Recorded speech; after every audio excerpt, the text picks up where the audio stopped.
அந்த கேப்டன் நினைச்சிருந்தா அந்த பொண்ணை என்ன வேணாலும் பண்ணிருக்கலாம். ஆனா அந்த கேப்டன் ஒண்ணுமே பண்ணாம தட்டி கொடுத்து அந்த பொண்ணை கப்பல்ல இருந்து இறக்கி விட்டுட்டு அந்த பொண்ணு மனசுக்குள்ள முழுசா உட்காந்துட்டான். ஏன் ஃபாதர், நிறைய பண்றதை விட ஒண்ணுமே பண்ணாம இருக்கிறத மனசு ஆழமா பாதிக்குமா?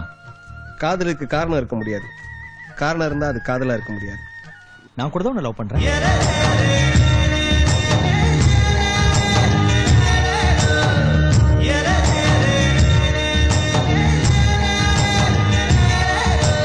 எவனாவது மாங்காய் வாங்கிட்டு மனசு கொடுப்பானா? என்ன பொறுத்த வரைக்கும் எந்த கதையிலையும் இப்படி சொல்லிட்டு போனவன் திரும்பி வந்ததே இல்ல. இல்ல வருவேன். ஒரு வருஷத்துல வருவேன்னு சொன்னவன் இப்ப 3 வருஷம் ஆகியும் வரல. இனிமேலும் வருவான்னு எப்படி நம்புறேன்?